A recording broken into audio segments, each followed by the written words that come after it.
All right, what up, turds? So I wanted to show y'all a trade that I took. It was so easy. Trading should start getting easy. If it's not getting easy for you, then you are holding yourself back, especially if you already have a setup that you've tested for a very long time. If you've been testing it this whole time and you can tell from your testing it is like 75, 80, 85% win rate, but you're not taking your setup, you being all impatient, you doing all that extra stuff, you just holding yourself back psychologically. That's all that is. So you just got to start getting down on yourself. So it's easy for me. I know that this whole candle right here, that's how I make my supply zone. That's that whole candle for me, sir. It's that whole candle. And then I put something somewhat in the middle. The reason why I do this is because either it's going to tap right here, or tap right here. And usually when they tap up here, it's kind of iffy. But I'm looking at this as an uncontested supply. Okay? This is why I do whack off too. Oh, why I say whack off? Whack off. So this is a drop. Then this right here is a base, probably on a lower time frame. It was a bear flag, base, and then from here, this candle, the institutions came in. See the volume? Institutions came in and dropped it. So this is how it looks to me. I try to make it simple. This is a NAS 100, by the way. So drop, base, drop. Every time when I see a drop, base, drop, there are orders that need to be filled right here. I'm looking at this as a cash opportunity for continuations down. I'm like, oh yes, there's money sitting right here. So instead of the market just keep pushing down, I'm gonna wait patiently for the pullback to right here. And this uncontested, meaning it's just been created. The uncontested ones are high probability. My trades have to be high probability, or maybe one tap or no tap. Uncontested is no tap. One tap is okay. Two or three, you can scalp off of them, but I'm not gonna take the big move. So this is what I'm looking for on those. It's just a quick synopsis is people, it's like drop, then pull back, then drop, then retest, then drop. That's what I'm looking for when I see these. So let's delete that. Hopefully you understand what I'm looking for and what I was looking for when I took the trade. And you want to plan out your trades anyway. It's all about planning. If you have a setup that works for you, you should be able to know what your setup look like. You should know what it looks like if it's failing. You should know what it looked like before it even happened, what's going to happen. And what I mean by that is me knowing that this is uncontested, I have a great chance with my trade setup to take this. I am very confident about this. So this is the hour. So what I do is this. I'm going to wait for the pullback.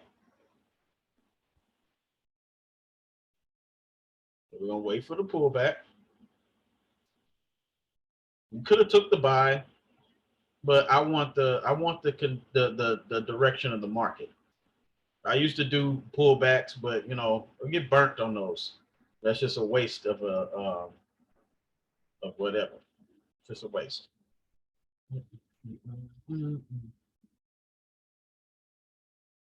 All right, I'm gonna at this point, it hasn't touched it yet. This is the part where I come in at. I like to get 20 pips, or in this sake, out of NAS 100, 200, what is it? 200 points or 20 points. So I'm going down to the M5. I'm coming down to the M5. right? And I see this is the M5. I try to get 200, but sometimes I get more. It is what it is. So I'm looking for, again, let's go back over this. The market sometimes just taps the zone and then leaves. We're in a bear market too. This is a bear market. So it's going to go down. This is going to go down. So what I do is this. That's what I'm looking for. I'm going down to the M5. I like to be in and out of the market. I'm trying to be up in the market all day. So we'll go to the M5 and wait for it to tap that zone. Very tedious.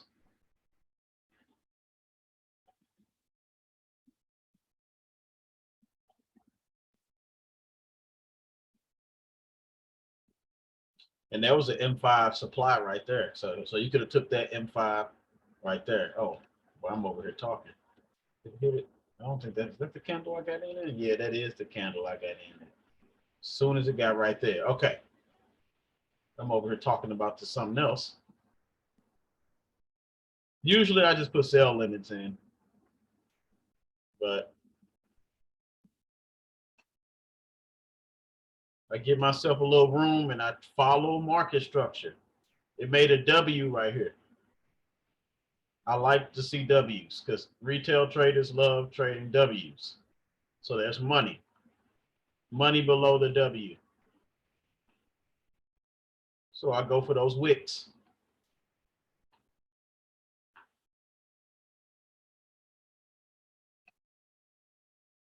No, let's see.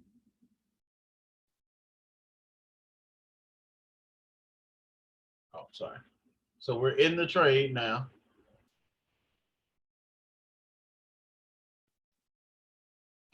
Make it goes faster. So that is the trade. There it is right there. That's when I got in, when it actually touched. I thought it was that one. It was actually this one is when I got in. And I got in right on the actual candle. So next candle, I'm in profit. So remember, this was an uncontested H1 order block supply zone, whatever you want to call it. I ain't trying to make it too complicated for y'all. It was an H1 supply zone. So on the M5, I'm getting my 3-to-1 or whatever this is. I'm getting it out of this. I know it's going to drop. There's the liquidity on the M5. So let's go. And this is the trade that I took.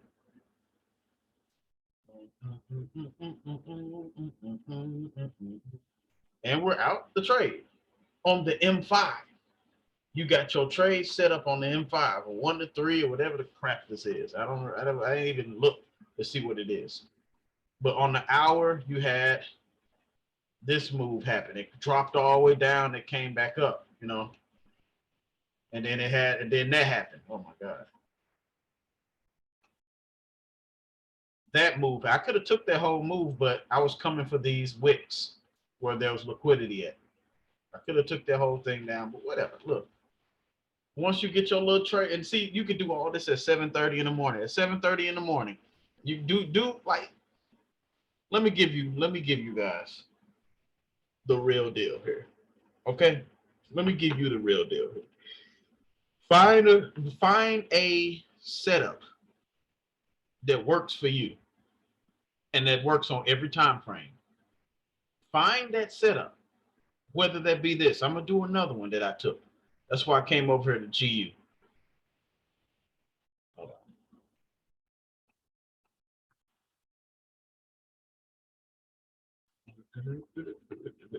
on. All right, bear with me, guys. I find the one I took on GU. Oh no, it was EU. I'm sorry. Euro JPY.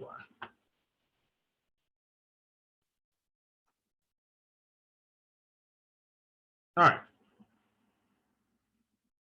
So I was looking at this area as demand, and I'm actually still in the trade. It didn't hit my TP. Oh yeah, yeah, I'm still in that trade because I put the TP. So let's see. Bull order block So once I saw the liquidity grab right here, keep that in mind, right? Liquidity over the order block. And honestly, if I would have covered up the wicks, this probably just been a low to just snatch. So let's do this. Let's go to replay. Go right here. That's before I even got down there. Now I know that I'm planning this trade out now. I'm planning this out. So I know that when it comes down there, I need to catch my buy. This happened during London session, pre-London, New York. It's not down there yet. Now it's inside the zone.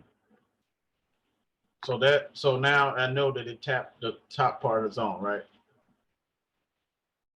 Sometimes so what the rules is this. This is why you gotta have rules. We got a rejection candle. The next candle needs to break that candle. It didn't break that candle. Actually, sorry about that, guys. That candle did break that. So, okay. I would have got in on that candle right there. That candle did break that candle. When I say break, go close above it. That's when I get in. I should have had my TP right there instead of right here. That's why I'm still in the trade. So this is the trade. If you can find this trade, like how I'm finding my trade set up on, and obviously it did this. This is what it did. Came down a little bit, but if I would have just had it right there, I would have been out of the trade. If you can find your trade set up on any time frame like this, what if this was the monthly? Do you know how powerful your trading will be? You know what I'm saying? But even more powerful is seeing this shit on smaller time frames. When it come down here, let's see, because it did a lot of bullshit. So let's do that again.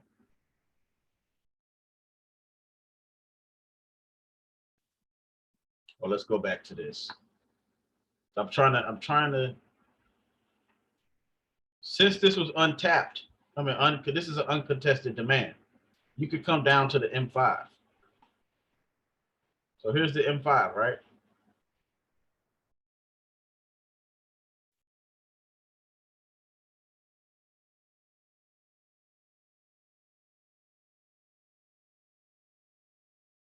See what happened on the M5.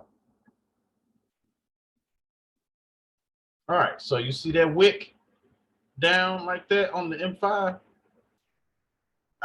You literally come over here on the M5. Here's the last blue candle on the M5 right here. That's how I do my supply and demand. So it's inside, it's consolidating inside. Once I saw this wick rejection, right? And I saw that there was some blue volume. I can literally long it from right there and take to these highs. So that could be like a 1 to 3 situation right there.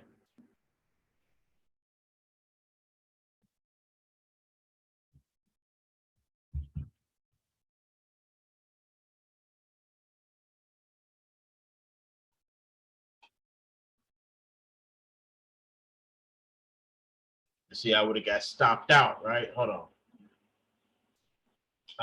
Did I get stopped out? I would have got stopped out right there, right? So let's go back. Right there would have stopped me out. But I would have got back in. You know why? Because we're still at this zone. And I know that it's trying to go below the zone. That went below the zone. So as soon as that closed, now I got it down here and I could come to these highs. So I would have lost maybe 1% on that. But if this is a 1 to 3 or whatever, I'm like, I'm going to get that 1% back. I ain't tripping off of it. And as you can see, boom, we're out that trade on the M5, the M5 move. And this is Wyckoff right here. This is consolidation, breaker structure, schematic, spring. The distribution is over. Once you understand Wyckoff, you can come over on these M5 and get these things. That's why I understand Wyckoff, the phases. You know, when I'm seeing the waves of the patterns doing this, and we get a move right here, and then it comes down. And when I see the consolidation on a higher time frame, I am looking for the breaker structure. This broke structure. So broke structure is gonna pull back, and it's gonna stab into these. Honestly, you know, I know guys like on YouTube that wait for it to stab all the way down here. And when they stab down here, they go for these, they go in right here. I mean, they be like click, click, click, click, click, put in like 10 positions and have them come for these highs. And at this point, it's so away from price because he knew that it was a spring down, break a structure, spring down. I mean, the schematic to come back to retest, and the spring to keep going up to break out of the actual distribution phase. And just knowing that I'm on a higher time frame and I'm going for there, if that's my target, is this area right here where another supply is at, and you did this on the M5, you literally could come right here and hold that, you know, make it a little bit, and this could be a 1 to 12.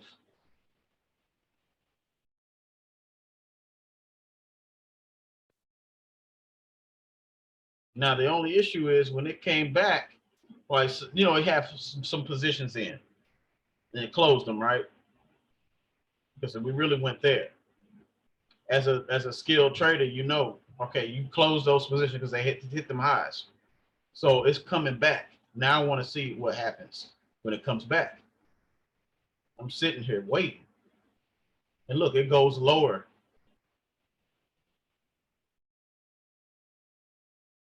And I'm not quite getting in because of this. As an experienced trader, I know it's going to wick down there. I mean, patience is probably going to get me into some of these trades, but it wasn't going to go up there first unless we get that last final spring that was, and see when it started coming down there. When it started coming down there and deep into this zone, that's when I was going to get in because it's going to be lower than the actual zone.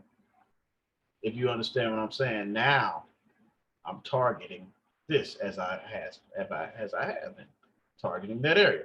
And you know, I can go crazy, but click, click, click, click, click, put 5 positions in. And there's the spring right there. And I would have saw that spring and I would have put more positions in. And they ain't nothing scaring you. You know what's gonna happen. You know what's gonna go up there. Some of this stuff you be knowing. So now you got all these positions down here. You in deep profit. Talk about clearing a prop firm account. Huh. You know what I'm saying? Now look at it. Now I come all the way up here. Now imagine having 5 positions down there, and this was 1%. By the time you got to right here, you up 5% on the thing. You could have closed some positions out and left one going. Don't put it at break even because you know it's gonna come down here. Again, it always does before it makes these moves. You don't know when it's gonna come down there. So you could have kept this, had a whole bunch of scalps that you knew that you could have scalped all these every time. But this, seeing this year and year after year on so many currency pairs, this is why you practice. This is why you look at this. This is why you back test. You're gonna see this over and over and over and over again. And one day you're gonna be so goddamn confident, be like clack, clack, clack, clack, clack, clack, clack. Heavy lot sizes down there because you know what's gonna happen. Next thing you know. Now look, man, you could have just, once it got up there and I saw it start coming down, I could have closed it. But I'm still inside the trade because I had it up here. I shouldn't have done that. Rookie mistake when trading supply and demand. But you get the drift. And from back testing and knowing what I'm looking at and stuff, this is how it is. Now, if that's what I'm saying, if you can find these moves, I'm gonna say this last thing and I'm gonna end this video. During pre-London, there's another move. This is probably gonna drop. It's just the market was too slow. During pre-London New York, around 7 o'clock, if you could just come to GU, EU, AU, and maybe NAS 100 and SP 500 and come to the M5 during, let's just say like this move right here, and obviously be in cahoots with the higher time frame. If you could just, let's do this. If you see heavy consolidation, it made a zone right there on the M5. If you could just come here on the M5 at 7:30 to 9 o'clock and find M5 supply and demand setups, 20 pip stop loss, 20 pip TP, you'll be golden. Take that from me. I'm serious. 20 pip TP, 20 pip stop loss, 20 pips and dips. Find 20 pips during 7:30, 9 o'clock. You'll be golden. Just off supply and demand. Now watch. Zone tapped, right? See, it tapped it. I would have been in. Stuff like this is just like easy stuff, and I would have took it up back to these wicks. We out the trade. You done. Go home. Go relax. That could have been a 1 to 2 or whatever. You put a standard in that, that's a couple $1,000 if you got enough for that type. And you don't have to go and look for no trade. You just do that once a day. That's simple. Make trading simple. And with that being said, I'll see you on the next video. Peace.